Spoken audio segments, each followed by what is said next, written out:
September 19, 1944. A gray dawn clung to the low hills of eastern France. Mist rolled across lanes and hedgerows, and a chill wind moved the smoke of distant gunfire. For one side of that battlefield, the day would feel like any other. Steel, reputation, hours of slow, methodical movement. For the other, it would be another demonstration of a radical idea, that speed, not thickness of plate, could reshape the calculus of armored combat. The German brigade that morning fielded new medium tanks, reliable, heavy, and confident in the protection their design offered. Their crews had trained to measure advantage by the thickness of steel and the reach of the main gun. They expected fights decided by calculated angles and deliberate firing. Instead, they met something altogether different. Low profiles sliding through the fog, a mechanical keening like a distant aircraft, flashes and then absence. It was over in bursts of seconds. A full attack cycle would last less than a minute. A single engagement often less than half that. Reports filed by German commanders were clinical, listing losses and locations, but the language in the margins told the tale. Bewilderment at mobility, a repeated reference to enemy vehicles at extremely high speeds, and recommendations born of confusion. Pre-orient turrets, avoid pursuit, expect the unexpected. Those annotations showed the psychological tilt. A doctrine forged in one era meets a technology that refuses to fight on its terms. On the American side, the vehicle that caused such shock had been built around a different set of assumptions. The designers and tacticians who conceived it had watched the first years of the war. Sudden invasions, mechanized spearheads, the collapse of old defensive systems, and asked, what if you stop trying to match the enemy in armor and instead refuse to stay where he can aim? The answer was a lightweight tracked destroyer armed with a 76mm gun, an aircraft-derived radial engine, a torque-o-matic automatic transmission, torsion bar suspension, and a hydraulic turret traverse. Each choice stripped weight and vulnerability, away from the surface while preserving the ability to strike hard and disappear, faster than heavier machines could react. This vehicle's design philosophy was simple and brutal. Make the platform fast enough that it becomes hard to engage. Achieve a power-to-weight ratio that allows rapid acceleration and high road speed. Give crews a transmission system that reduces driver workload at speed. Equip the turret with hydraulics so the gun can track and traverse independent of engine revs. The result was not a tank by classical definitions. It could not endure punishment, but a predator built to deny the enemy time. If one thing explains how the machine worked on the battlefield, it is timing. A Panther's turret, weighed and balanced to manage a heavy gun and thick armor, would require many seconds, tens of seconds in many cases, to bring its tube to bear on an unexpected flank. Meanwhile, a fast hunter could cover hundreds of meters in the same time. At top speed, the hunter could close, fire a few rounds, and reposition before the heavier vehicle had completed its traverse. The duel, previously decided by armor and aim, now included the additional variable of velocity. The change is not merely technical. It is doctrinal. American tank destroyer training emphasized a new imperative: shoot, then move. Engage for a handful of rounds, then immediately displace. Operate from concealment, present minimal silhouette, and constantly consider escape lanes. Training at the camps stressed high-speed maneuvering and a mentality of controlled risk, except that thin armor meant you could not win a slugging match, but you might avoid it by not being where the enemy aims. On that foggy September morning, a platoon of such hunters conducted exactly this kind of attack. They crept to firing positions, delivered controlled bursts, and vanished. German gunners, trained to calculated long-range shots and systematic engagements, found their turrets chasing ghosts. They came and went like storms, a German survivor would later recall. You could see where the rounds struck, but the shooters were already gone. The evidence of effectiveness was immediate and quantitative. After-action reports recorded dozens of enemy tanks destroyed, many in short, disruptive engagements. Crew testimonials underscored the tactic. Fire 3 fast rounds, then pull out 200 yards and fire again from another angle, testified a veteran gunner. The doctrine supplied the pattern. The vehicle supplied the tool, but the vehicle's advantage came with costs. Thin armor meant extreme vulnerability to close-range anti-tank weapons, artillery fragments, and improvised infantry attacks. An open-topped turret made the crew exposed to shrapnel and grenades. Use the Hunter in urban or densely wooded environments, and its mobility could be neutralized. It became, in essence, a fragile target. Therefore, proper employment relied on combined arms, infantry screens to protect flanks, artillery smoke to conceal egress, and reconnaissance to exploit gaps. German forces struggled for months to adapt. Some attempts were tactical and immediate: pre-orient turrets on likely axes of approach, post guards on flanks with infantry equipped with anti-tank weapons, and avoid pursuit on open roads where the Hunter could simply outrun heavier tracked units. In certain contexts, these measures reduced effectiveness. Where the attacker could channel the fast vehicles into prepared zones or use terrain to limit speed, the Hunter's edge diminished. But in open country and fog-swathed dawns, the velocity advantage was decisive. Beyond tactics, the Hunter reshaped thinking. Military minds noted that the vehicle embodied a principle broader than its own specifications. That survivability could be found in movement, in denying the opponent the temporal space to react.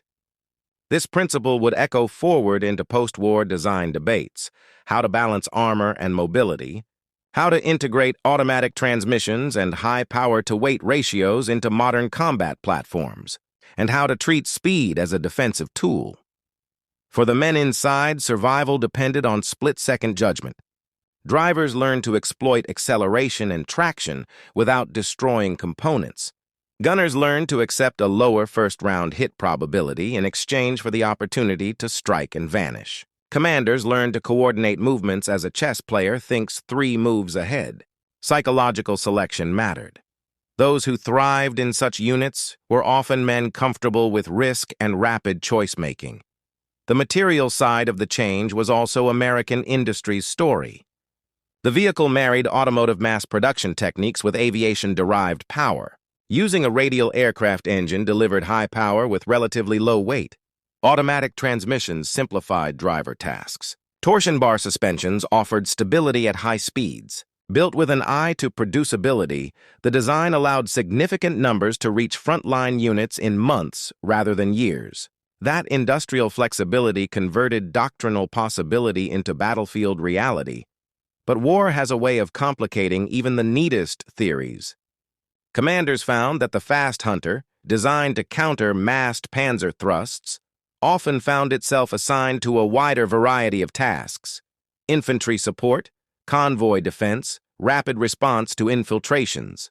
In many theaters, mobility remained a commodity to be applied wherever needed. The machine's record thus became mixed, spectacular in opportunities tailored to its strengths, less so when repurposed as a general workhorse. Still, specific battles revealed its lethal efficiency. When a platoon of Hunters engaged a brigade's leading elements on a foggy French morning, their combination of speed, tactical cunning, and hard-hitting guns created disproportionate disruption. The heavy tanks, trained for measured engagements and reliant on slower turret traverse, had their tempo broken. In warfare, tempo can be as decisive as force. The Hunter's ability to manipulate tempo turned the math of armored combat on its head, at least in localized engagements. As the sun rose higher and the fog thinned, both sides counted losses and took notes. The Hunter had not made the war's fundamental problems disappear, nor did it negate the value of heavy armor where breakthroughs needed holding. Yet in those moments it operated, the Hunter forced opponents to think differently, and forced commanders to choose whether to risk high mobility at the price of thin protection. For the crews who lived through it, the memory would be an intimate mixture of fear and adrenaline, the whine of the engine, the suddenness of attack, the speed of escape. The story of a single morning stretches into doctrine and then into legacy. After those initial clashes, staff officers on both sides wrote long memos, technical appendices, and training corrections. Some recommendations tried to blunt the fast Hunter outright: pre-angle turrets, deploy infantry with short-range weapons where possible, use artillery to deny roads and funnels. Other changes were subtler. Rethink crew selection, emphasize reconnaissance that could spot high-speed maneuvers early, and prepare to integrate faster units into defensive plans. One of the most significant effects was doctrinal adaptation. The Hunter's existence forced planners to question assumptions. Should anti-tank combat always be about armor and a heavy gun? Could mobility be cultivated into a purely defensive advantage? The answers were not absolute, but they shaped future thinking. Where once commanders measured security by plate and mass, they began to accept that striking and avoiding contact could be a form of survival as legitimate as steel. The human story behind these changes is full of paradox. Men who fought in heavy tanks often spoke of being stunned to find themselves outmaneuvered by something that seemed, at face value, fragile. Meanwhile, Hunter's crews described their own routines with a mix of pride and humility. "We always planned our next position before the first shot," one gunner later wrote. "If we hadn't, the first hit would have had terrible consequences." This readiness, the constant thought of escape lanes and alternate positions, defined their professionalism. Operationally, the Hunter's strengths were maximized when integrated into combined arms. That is a crucial point. Speed alone was not a panacea. When Hunters had infantry screens, artillery suppression on the enemy's likely avenues of transfer, and air reconnaissance to warn of fences and obstacles, they became far more lethal and survivable. Conversely, sent out alone into built-up or constricted terrain, their vulnerability made losses severe. Commanders who understood this nuance did best. In the months after those early clashes, some of the Hunter-equipped battalions produced striking statistics on enemy vehicle destruction. But aggregated numbers hid complexity. Many Hunter units found themselves pressed into roles the doctrine had not predicted. Convoy escort, direct infantry support, and rapid relocation between threatened points. The result was mixed. Impressive kill records in open country, but less dramatic overall ratios when time on task and permutations of employment were considered. The enemy's attempts to adapt were instructive. In some areas, pre-oriented turrets and prepared kill zones forced the Hunters to slow and lose much of their edge. Business-like revisions, such as stations of infantry with Panzerfausts posted on likely escape routes, created points where mobility could be countered. But such solutions required planning and resources. Where the Hunter could exploit thinly held sectors or fog and confusion, those countermeasures were often too slow. The Hunter's technical innovations also left clear footprints. The combination of high power-to-weight ratios, automatic transmissions, and torsion bar suspension improved operational mobility in ways that designers would study for decades. Using an aircraft-derived radial engine provided compact power and eliminated vulnerable radiator systems. Hydraulically assisted turret traverse divorced the gun from the vagaries of engine speed. These were engineering decisions that could be grafted onto other designs.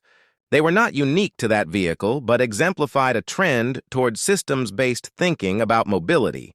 Those engineering choices also carried manufacturing consequences. The platform was deliberately designed to be produced using automotive assembly methods where possible, reducing complexity and easing mass production. The cost per unit, while significant for specialized components like the engine and transmission, was lower than comparable heavy armor pieces.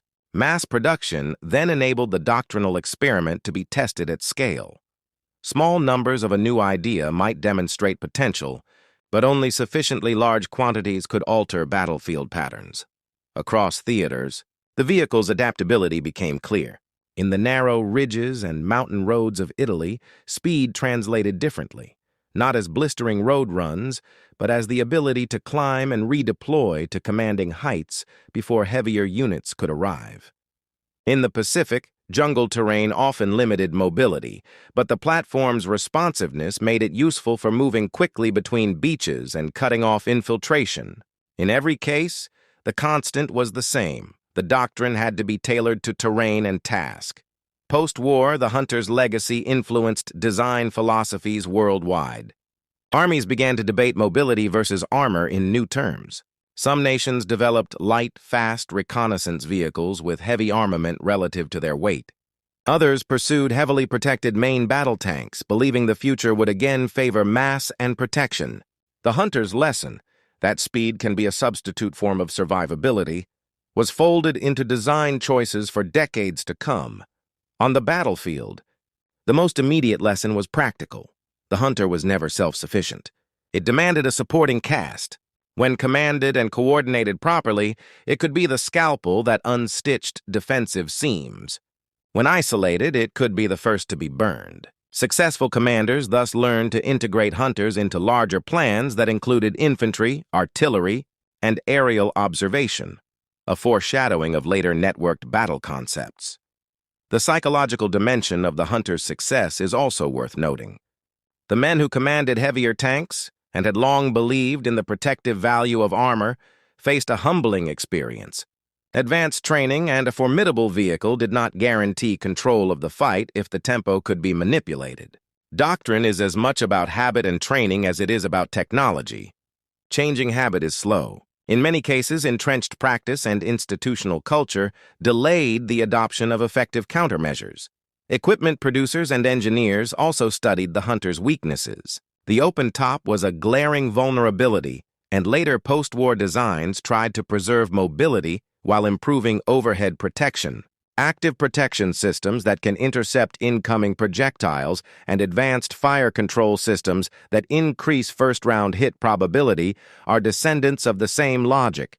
Reduce exposure time and increase chance of immediate neutralization of threats. The hunter's central idea, scoring, before the enemy completes their response cycle, is now expressed partly through sensors and automated defenses, as much as raw speed. Veteran memories remain hauntingly specific. They tell of moments when speed saved them, of nights when a dash down a rutted road meant the difference between return and oblivion. They also tell of days when close combat in towns turned the vehicle into a coffin. These testimonies humanize the doctrine's limits and strengths. The men who survived emphasized training, rehearsal, and the discipline to withdraw when danger became unavoidable. As the war moved toward its later phases and beyond, the hunter's presence continued to influence tactics. Units that retained mobility doctrines could reposition rapidly, deny the enemy local superiority, and respond to crisis points with velocity. Post-war armies studying those campaigns would see in these operations the embryo of modern rapid reaction forces and light armored formations. The conversation shifted from pure armor thickness to operational tempo and responsiveness. In the final accounting, historians separate metrics from meaning. Kill counts and loss ratios are essential for empirical analysis, but the broader lesson is conceptual. The hunter forced a rethinking of how time and movement influence lethality. It demonstrated that tactical innovation coupled with industrial capacity can create disproportionate effects on the battlefield. It also reminded planners of a perennial truth. Every design choice entails trade-offs. Choosing speed over armor is a bet. Sometimes it pays in survival, sometimes it costs.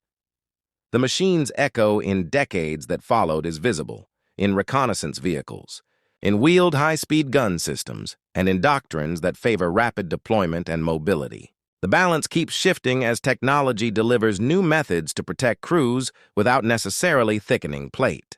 Sensors, networking, active protection, and precision fires all represent different ways to accomplish what the hunter did in a more mechanical age. Deny the enemy time to make his shot. This story is not simply about steel and engines. It is about a philosophy of combat that prizes tempo and movement, about the courage of crews who trusted velocity over blanket protection, and about an industrial system that could turn an idea into a deployed capability quickly. It is also about adaptation, how adversaries adjust their tactics, how supporters integrate lessons into doctrine, and how victories are rarely absolute, but often incremental and context-dependent. For the men who served in those machines, the lesson was personal. You had to be a little crazy, one veteran would later say with a bent half-smile. You had to love speed and hate being pinned. If you could do both, you had a chance. That mixture of temperament and training, of engineering and doctrine, left a trace on military thought that would persist long after the last hunter withdrew from the fields. In the end, The machine did not abolish heavy armor, nor did it render the past obsolete. It altered choices available to commanders and forced the question anew. How do you survive on a battlefield where time counts as much as force? The hunter's answer,